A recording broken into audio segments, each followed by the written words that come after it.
In 1971, ground beef cost 59 cents a pound. A family of 6 could eat for under $10 a week. Number 19 on this list fed entire factory towns across the Midwest for decades before vanishing completely. Number 6 is unbelievable. Most food historians do not even acknowledge it existed. And I believe you have never heard about number 14 and number 8 in your entire life. These 25 dinners did not just feed families. They held America together during one of the most economically brutal decades in modern history. The 1970s broke households financially, and ground beef was the only thing standing between a full table and an empty one. If you have ever wondered how your grandmother made something out of almost nothing, this video is your answer. Hit subscribe right now because this is the kind of history that disappears if nobody tells it. 1. The Great American Meat Crisis of the 1970s. In 1973, the price of ground beef in American supermarkets rose 49% in a single year.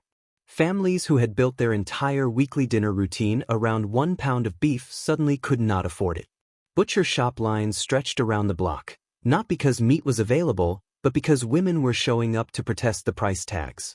The national beef boycott of 1973 was organized by housewives, not politicians. Over 25 million Americans participated. They walked out of grocery stores and left their carts full in the aisles. The meat industry called it a temporary disruption. The families living it called it survival. What happened in those kitchens during those years was not desperation. It was engineering.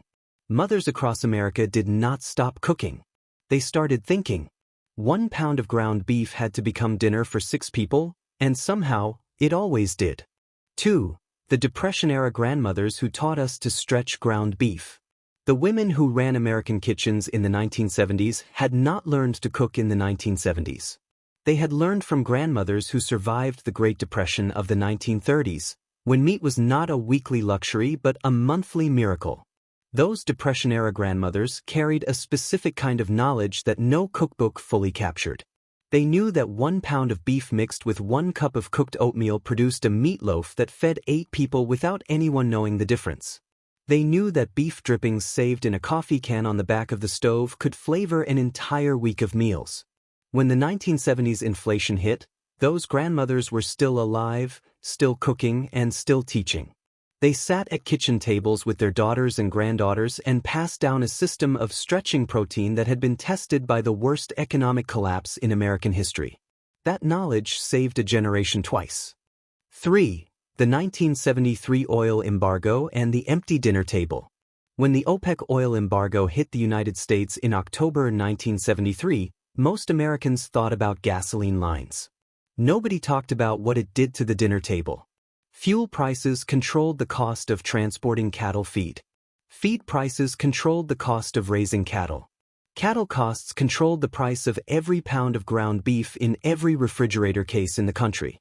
Within 6 months of the embargo, the entire food supply chain had shifted. A family spending $18 a week on groceries in 1972 was spending $31 for the same cart in 1974. Ground beef did not disappear from American tables. But the quantity on the plate shrank noticeably. Mothers quietly reduced the beef in every recipe and added whatever could replace the volume without announcing the substitution. Rice, beans, breadcrumbs, canned tomatoes. The oil embargo did not just empty gas stations. It permanently changed how America cooked. 4. Nixon's meat price freeze and the housewife rebellion. In March 1973, President Richard Nixon imposed a ceiling on meat prices as part of his broader wage and price control program. The policy was designed to calm a public furious about inflation. It produced the opposite result. Ranchers and meat producers, unable to sell at profitable prices, pulled beef from the market entirely. Store shelves went empty. The price freeze intended to make meat affordable had made it invisible. American housewives responded with organized fury. The National Organization of Women joined neighborhood groups and church circles in a coordinated meat boycott that lasted weeks. Protest signs outside grocery stores read, "Meat prices are robbing us blind."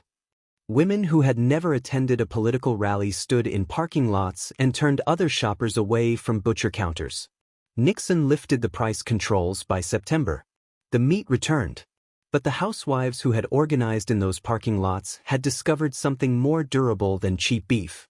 They had discovered collective power. 5. The lost art of the 1-pound miracle meal. 1 pound. That was the unit of measurement that defined the 1970s American dinner table. Not 2 pounds, not a roast, not a whole chicken. 1 pound of ground beef, and the question was always the same. How far can this go? The answer depended entirely on which kitchen you were standing in. In a Midwestern farmhouse, that pound went into a hot dish with egg noodles and canned cream of mushroom soup and fed a family of 5.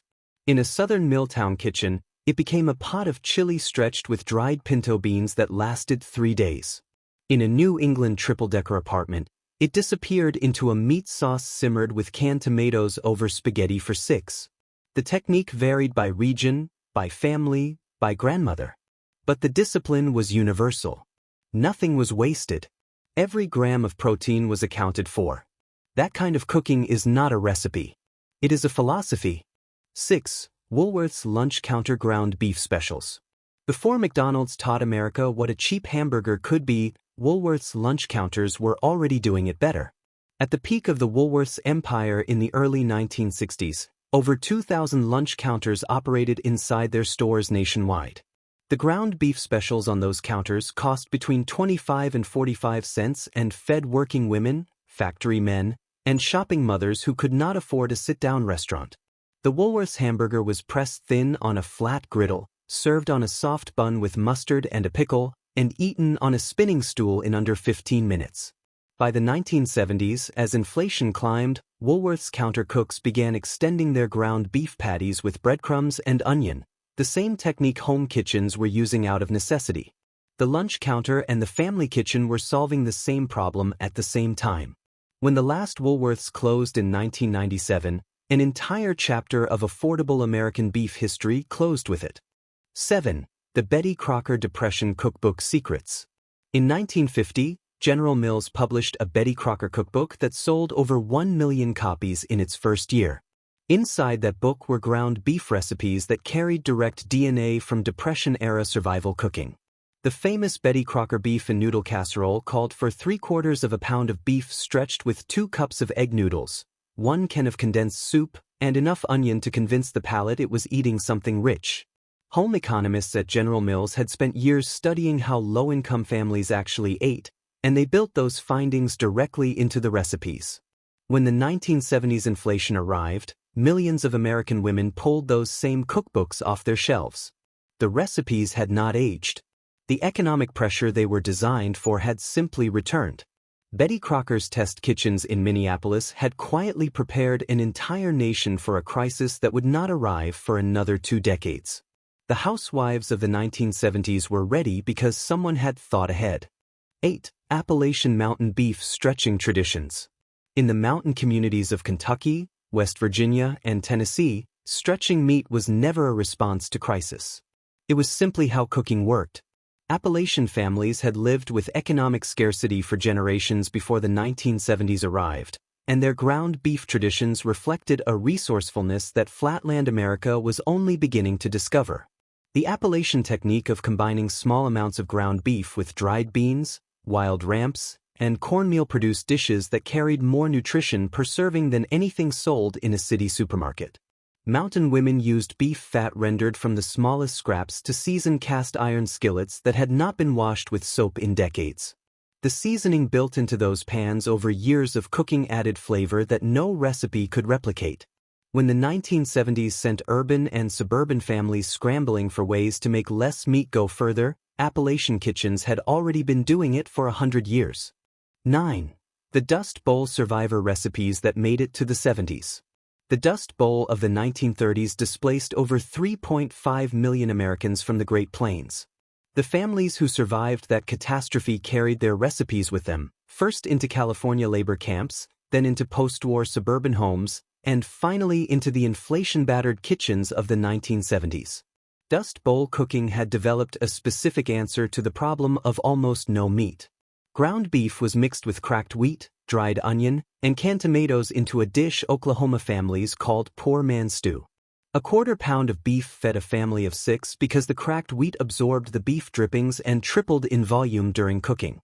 Families who had survived the camps never forgot that recipe. When their grandchildren faced supermarket beef prices of $1 a pound in 1974, those old recipes came out of handwritten notebooks and back onto the stove. Survival knowledge does not expire. It waits. 10. Ford administration, whip inflation now, kitchen strategies. In October 1974, President Gerald Ford stood before Congress wearing a button on his lapel that read "Win, whip inflation now." He asked Americans to reduce their energy consumption, grow their own vegetables, and cut their food spending by 15%. The Citizens Action Committee to Fight Inflation published practical kitchen guides in response.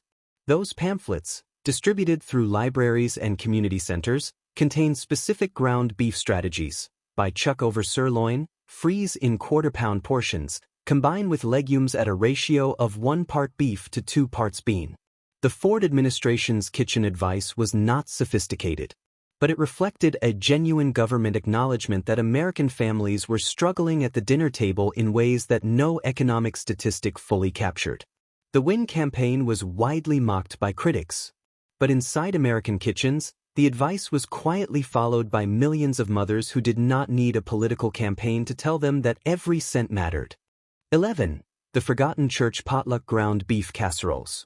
Every Sunday across 1970s America, church fellowship halls filled with casserole dishes carried by women who had spent Saturday afternoons stretching 1 pound of ground beef into something that could feed 30 people. The church potluck was not a social event with food attached. It was a community food system. Congregations in rural Ohio, Mississippi, and Nebraska operated on an unspoken understanding. Nobody arrived empty-handed, and nobody left hungry. The ground beef casserole was the foundation of that system. Recipes were never written down at first. They were watched, memorized, and reproduced by daughters standing next to mothers in church kitchens. The most common formula was ground beef, canned cream of mushroom soup, egg noodles, and shredded cheese baked at 350 degrees until the top browned. Simple, cheap, and scalable. When mainline church attendance declined through the 1980s and 1990s, those fellowship halls emptied. The casseroles disappeared with the congregations that had carried them for decades. 12. Rural America's hidden butcher shop scraps culture. In small-town America before the age of the supermarket, the local butcher was not just a meat seller. He was a resource manager. Every cut that could not be sold whole was ground. Every grind that could not be sold fresh was sold cheap at the end of the week. Rural families understood this cycle and built their cooking around it. A pound of ground beef purchased on Friday afternoon from the scraps bin cost half the price of the same weight bought on Monday morning. Butchers in towns across Kansas, Iowa, and the Carolinas maintained loyal customers who came specifically for end-of-week grinds. Those customers brought that meat home and cooked it immediately, producing Friday night meals built entirely around whatever the butcher had left.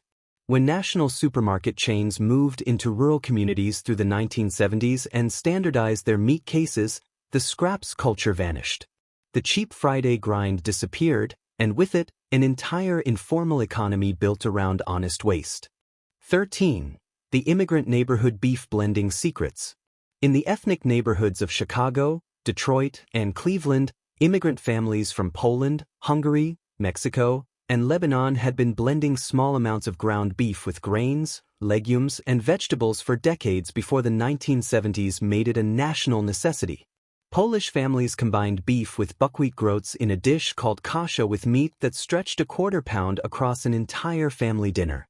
Lebanese households mixed ground beef with bulgur wheat and pine nuts into kibbeh, where the grain did more work than the meat. Mexican families in Texas and California had long-cooked picadillo, a hash of ground beef with potatoes, tomatoes, and spices where the potato was never a side dish but a structural ingredient that made the beef go twice as far. These communities were not responding to 1970s inflation. They were already living inside a food tradition that American mainstream culture was only discovering under economic pressure. 14. Post-Vietnam Working Class Kitchen Survival Guide. Between 1964 and 1975, over 2.7 million American men served in Vietnam. When they came home, many returned to working-class neighborhoods where factory wages had not kept pace with inflation and where the dinner table reflected the same economic strain as everything else. The wives and mothers managing those kitchens in the mid-1970s were feeding men who had survived on military rations and came home to find that civilian food cost more than their paychecks could easily cover. The solution lived in a specific set of ground beef recipes that working-class women passed between each other in laundromats, factory parking lots, and apartment building stairwells. Hamburger gravy over white bread. Ground beef and rice baked with a can of tomatoes. Beef and cabbage soup made from the cheapest head in the produce section. These were not recipes from cookbooks. They were solutions traded between women who understood that feeding a family on a factory wage in 1975 required the same discipline as surviving anything else. 15. The Sears and Roebuck Catalog Kitchen Economy section. Most Americans remember the Sears and Roebuck catalog for tools, appliances, and clothing. Few remember that for decades, the catalog also included home economics content, guides on budgeting, meal planning, and kitchen efficiency that were read by millions of rural and suburban households who had no access to cooking schools or nutrition consultants. In the early 1970s, Sears published kitchen economy inserts that addressed inflation directly. These guides recommended specific ground beef recipes calculated by cost per serving, with charts showing how adding rice or dried lentils to a beef dish reduced the per-plate cost by more than half. The catalog reached communities that newspapers and television did not. A farm family in rural Montana or a mining family in southern Illinois received the same Sears catalog as everyone else, and those kitchen economy pages were read carefully. The Sears catalog was not glamorous. It was functional, and in the 1970s, functional information about cheap cooking was exactly what millions of families needed. 16. Forgotten 1970s grocery store bulletin board recipes. Before the internet, before food blogs, before cooking channels, the grocery store bulletin board was where recipe culture actually lived. In the 1970s, supermarkets across America maintained cork boards near the entrance where index cards with handwritten recipes were pinned and replaced weekly. Store managers encouraged it because recipes that used affordable ingredients sold those ingredients. The ground beef recipes that circulated on those bulletin boards were some of the most practical ever produced. A recipe card for beef and barley soup, pinned next to the barley display, would sell out the barley shelf by Wednesday. Women copied those cards by hand into their own recipe boxes and shared them at work. The grocery store bulletin board was a crowdsourced cookbook that nobody ever published. When supermarkets modernized their layouts in the 1980s and removed the community boards, that informal recipe network dissolved completely. Not one collection of those index cards has ever been formally archived. 17. The factory worker lunchbox ground beef revolution. In the manufacturing towns of the American Midwest and South, the factory worker's lunchbox was a daily economic calculation. A man working a 10-hour shift at a steel plant, an automobile factory, or a textile mill needed enough calories to sustain physical labor without spending money his family could not spare. Ground beef made the lunchbox possible. Cooked the night before, formed into patties or crumbled into a thermos of beef and rice, cold ground beef traveled in wax paper inside metal lunchboxes from kitchen to factory floor across thousands of American towns. The women packing those lunches had developed specific techniques for keeping cooked ground beef safe, flavorful, and filling across a 6-hour gap between packing and eating. They added extra salt and a layer of mustard as natural preservatives. They mixed the beef with onion and pepper to keep it from tasting flat when cold. The lunchbox was a science, and the women running that science never received any recognition for it. 18. Small-town diner ground beef menus that fed thousands. In every American small town with a main street, there was a diner. And in every diner, ground beef anchored the entire menu. The 1970s small-town diner operated on margins so thin that the difference between profit and closure was often the cost of a single ingredient. Ground beef was that ingredient.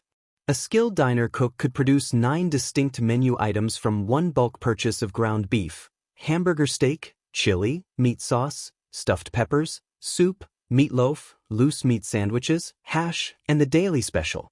Regular customers rotated through those items across the week without ever feeling like they were eating the same thing twice. The diner cook knew which regulars had lost work, which families were struggling, and quietly made portions larger without adjusting the price. Small-town diners fed thousands of people through the 1970s on ground beef economics that would be impossible to replicate today. Most of those diners are gone. The ones that remain are museums of that era. 19. The last generation of true scratch cooking mothers. The women who cooked through the 1970s were the last generation in American history for whom cooking from scratch was not a choice. It was a requirement. They did not buy pre-made sauces, frozen meal kits, or restaurant takeout as a regular habit. They started with raw ingredients every single day because that was the only way the budget worked. A woman born in 1930 and cooking in 1975 had 45 years of daily scratch cooking behind her. She knew without measuring that a half-pound of ground beef needed exactly 1 medium onion and 1 cup of rice to produce the right ratio of flavor to volume. She knew by touch when a meatloaf mixture had enough egg to hold together. That knowledge lived in her hands, not in a recipe card. When that generation stopped cooking, the knowledge did not transfer cleanly into books or websites. It transferred imperfectly, partially, and in most cases, not at all. 20. A nation that ate together, the death of the cheap family dinner. In 1970, 93% of American families ate dinner together at home on most nights of the week. By 1990, that number had fallen below 50%. The cheap family dinner did not disappear because families stopped wanting to eat together. It disappeared because the economic and cultural conditions that made it possible were systematically removed. Ground beef had been the anchor of the American family dinner for 3 decades. Affordable, versatile, and fast enough for a working mother to turn into a meal in 30 minutes after an 8-hour shift. When beef prices rose and kept rising, when fast food made individual meals cheaper than home cooking for small households, when dual income schedules made a shared dinner hour structurally difficult, the family dinner lost its foundation. The 1970s ground beef recipes in this video were the last serious attempt by an entire generation to hold that table together on almost nothing. They deserve to be remembered. They deserve to be cooked again. These recipes did not come from restaurants or cooking schools. They came from women standing at stoves in difficult years, making something out of almost nothing, and feeding people who depended on them completely. That kind of cooking is not old-fashioned. It is intelligent. If this video showed you something real about where American food culture came from, share it with someone who needs to see it. Leave a comment telling me which recipe surprised you the most. And if you are not subscribed yet, do it right now, because the next video goes even deeper into the forgotten kitchens of American history, and you do not want to miss it. You said, "Thank you so much. Now ready for thu any 3xt move of the M or video material I will mention you next, but for now I just say thank you so much and love yo."